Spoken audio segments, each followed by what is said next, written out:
Assalamualaikum warahmatullahi wabarakatuh. Semangat pagi teman-teman. Hari ini kita akan bahas beberapa pertanyaan dan juga belajar dari kondisi yang ada di luar ya, terutama kejatuhannya Bitcoin. Kemudian ada beberapa saham yang mungkin bisa jadi pelajaran juga buat kita sebagai investor yang beriki keinginan untuk memutar capital atau uangnya supaya menghasilkan secara rutin gitu ya. Ini ada berita dari Pani, proyek Tropical Coastal tidak masuk area PIK 2 ini. Jadi ya dari berita ini itu di Pani itu ada Tropical Coastal Land ya, Tropical Coastland. Nah, gimana sih bacanya? Tidak masuk proyek strategi nasional atau PSN. Nah, dari sini kemudian Pani jatuh. Tanggal 13 Oktober hari ini jatuh. Kemarin lusa jatuh. Kemarin juga jatuh. Hari ini jatuh. Dan volumenya sih lumayan ya. Walaupun jatuhnya baru 13%. Ini yang kemarin saya sampaikan bahwa dividen itu sebenarnya fungsinya sebagai uang tunggu ya. Kalau ada terjadi sesuatu di saham, pada waktu kita memutuskan untuk membeli di harga tertentu, itu kita sudah paham bahwa returnnya adalah sekian. Jadi uang tunggunya itu sesuai dengan harga yang kita beli pada waktu itu gitu ya. Kemudian dari dari Pani kita ke Bitcoin. Bitcoin juga sama. Kemarin ada berita masalah Trump. Ini juga jatuh dari titik tertingginya sampai 12% dan sekarang di 8 atau 9%-an ya untuk Bitcoin. Nah, tapi untuk Bitcoin mungkin ada beberapa yang berbeda ya. Karena ini cara algoritmanya di Bitcoin itu memang unik ya. Kalau saya amati memang sangat unik dan ke depan bisa jadi alternatif sebenarnya. Cara pembayaran atau cara melakukan transaksi dengan kripto itu sesuatu yang unik lah Bitcoin ini. Artinya kalaupun turun mungkin ada beberapa orang yang bisa memutuskan atau bisa memikirkan ini saatnya untuk beli ya, itu Bitcoin. Kemudian Buka, ini kita belajar dari Buka juga. Ini saham yang nggak ada isinya seperti ini, mau apa yang kita harapkan gitu ya. Kalau sudah misalnya nih ya, dari titik tertinggi ini sudah turun 90%. Apa yang kita tunggu? Nggak ada apa-apanya kan? Nggak ada dividennya, nggak ada. Terus bandarnya juga nggak ada. Ini naik turunnya juga di sini-sini saja gitu ya. Kalau kita pegang di atas seperti ini gimana ceritanya kita mau keluar gitu. Goto juga sama. Goto itu kalau ditarik jauh sudah turun 88% nih. Dari angka 400-an sekarang angka sekitar 50-an ya, 55. Udah turun jauh sekali Goto. Ini juga tidak ada uang tunggunya karena dividen juga nggak ada. Arto dulu kayak gimana tuh naiknya ya ke atas, kemudian dibanting beberapa bar. Ini berapa nih? 500 bar, artinya 2 tahun. 1 tahun 240, berarti kalau 500 ya sekitar 2 tahunan nih. 2 tahunan dari puncak tertinggi sampai turun itu 88%. Nggak ada uang tunggunya. Mana ini dividennya nggak ada. Unilever masih lumayan ya. Unilever walaupun seperti ini itu masih lumayan, ada uang tunggunya dia. Walaupun cuma 3% gitu-gitu kan. Kalau dari harga tertinggi ini ya kecil sebenarnya. Nah, ini hari ini turun 2,7% kan Unilever. Nah, transaksi hariannya 57 miliar. Ini lumayan, masih ada uang tunggunya nih. Kalau sekarang harga sekarang kan sekitar 4%-an tuh dengan EPS 80. 4,3% kan lumayan. Daripada tidak ada sama sekali. 4% itu sama seperti deposito ya kalau kita depositokan. Terus Pani gimana Pani? Nah, dividennya ini Pani 4, 13.000 ya. 4 dibagi 13.000 berapa tuh? Berapa persen tuh? Ya kan? 0,0 ya. 4 per 100 saja 4% kan. 4 per 1000 0,4%. 4 per 10.000 0,04%. Nah, ini 4 per 13.000, berarti 0,03 sekian persen paling. Buat apa gitu kah? Sehingga saya jadinya ada metode yang tadi yang kemarin itu dividend investing. Makanya saya style investasinya slow. Tidak terlalu mengejar beggar-beggar, tidak terlalu mengejar oh ini naik ya, lagi naik dan seterusnya. Enggak terlalu. Karena ya target investasinya ya cuma 9%, 10% setahun. Santai ya. Apa pelajaran yang bisa kita ambil? Ya, tentukan aja sesuai dengan style trading kita. Kita tuh mau seperti apa ya, investasi mau seperti apa. Kalau mau ikut trend follower, benar tekniknya harus betul-betul, tidak hanya cap cip cup ya, tidak hanya pakai feeling. Oh ini harusnya masuk nih gitu. Kalau tidak ada hitungan pasti, tidak ada hitungan matematis, atau tidak ada pertimbangan checklist yang tepat, saran saya sih nggak usah ya.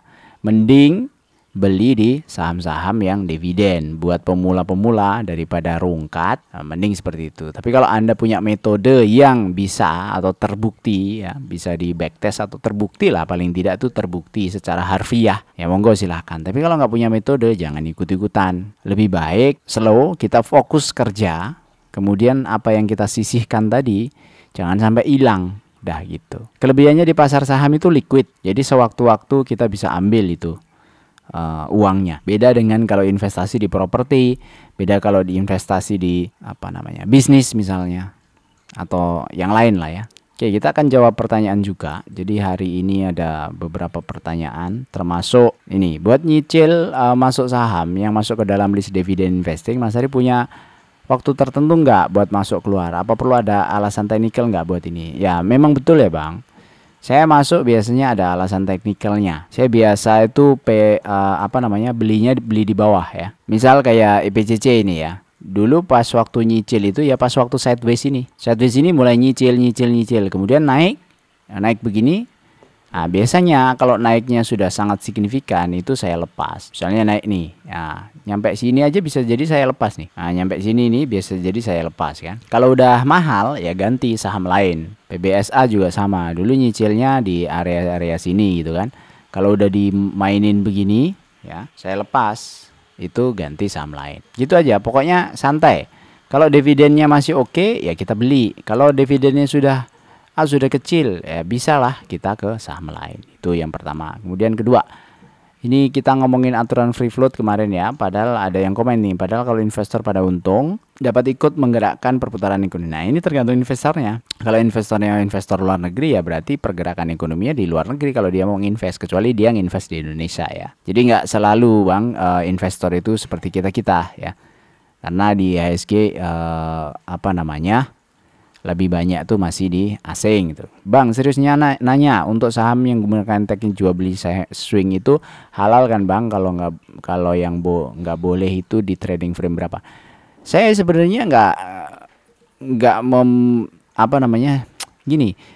Kita jual beli mobil itu tidak ada trading frame-nya. Tapi pas waktu memutuskan kita beli mobil, kita tahu barangnya yang kita beli kan. Beli pagi, kemudian dijual siang atau dijual sore. Boleh nggak jual beli mobil? Boleh, nggak apa-apa. Tapi pada waktu beli mobil, kita kan lihat tuh barangnya gimana, bentuknya gimana, kelebihan kekurangannya gimana gitu kan. Terus kalau beli hari ini dijual seminggu kemudian kan boleh juga kan?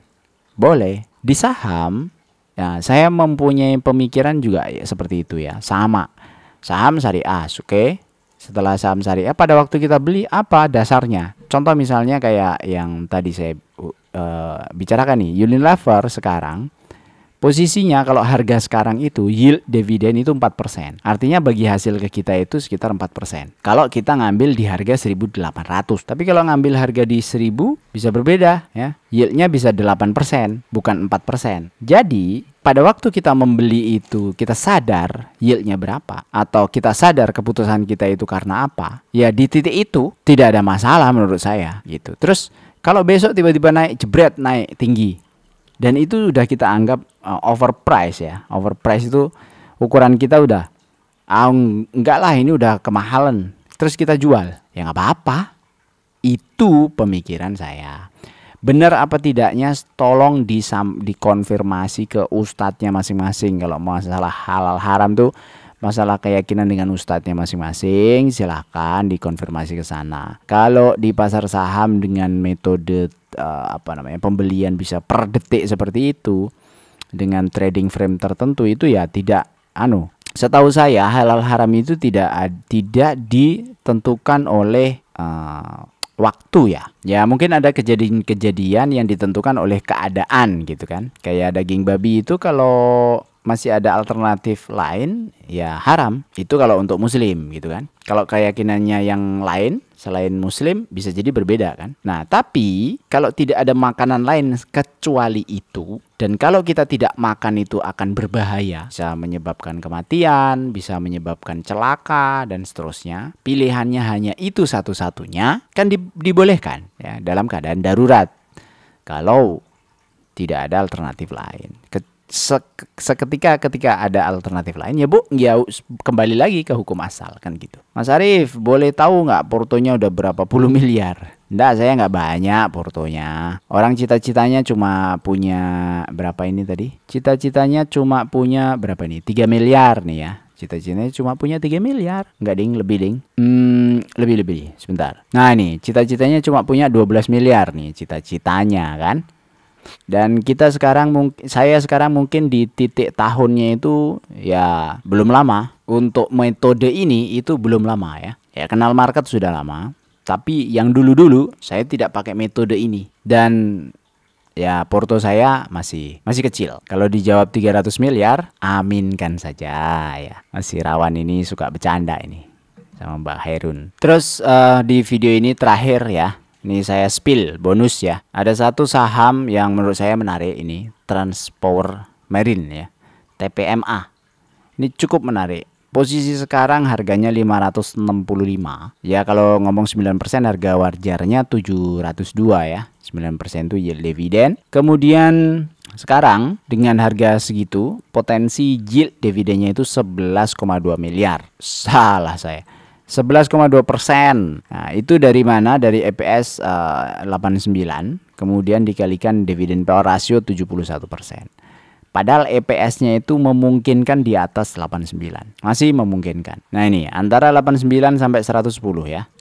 Kita ambil yang paling terendah saja 89, itu sudah sekitar 11, kalau ngomong 110 itu bisa 13%. Dan ini harganya lagi sideways. Ya, lagi sideways dan lagi di bawah. Ada area support itu di bawah ya, di bawah banget itu sekitar 515. Kalau tembus ke ke bawah 515 ini sangat murah sebenarnya. Tapi kalau kondisi sekarang ya, ini di 565, ini sekarang ini kondisinya 560, 565, 570 itu sudah kondisinya yieldnya sudah 11,2%. Nah, kalau 11,2% kita masukkan sini, selama nabung 25 tahun, itu akan ketemu yield dividen per bulannya itu sekitar 38 juta. Dengan catatan tadi ya, investasinya continuous, rutin, 2 juta per bulan di periode pertama, periode kedua 2,4, periode ketiga 2,8, dan seterusnya. Itu nanti selama 25 tahun bisa dapat sekitar 4 miliar. Nah, ini spill saham untuk hari ini ya. Semoga bermanfaat. Nanti kalau mau detailnya TPMA seperti apa, cek aja di YouTube saya. Cari TPMA di search yang kecil, yang tengah ya. Dicek di profile, kemudian search yang tengah. Nah, ini terus searchnya bukan di sini, tapi searchnya di sini. Yang kecil ini ya. Cari TPMA. Nanti akan ada review yang terakhir ya. Itu review terakhir itu 2 bulan lalu. Ini karena kuartal 2. Jadi nanti saya review lagi biasanya nanti ketika rilis laporan keuangan di kuartal 3. Saya kira cukup untuk video hari ini. Semoga bermanfaat. Sampai jumpa lagi di video berikutnya. Assalamualaikum warahmatullahi wabarakatuh.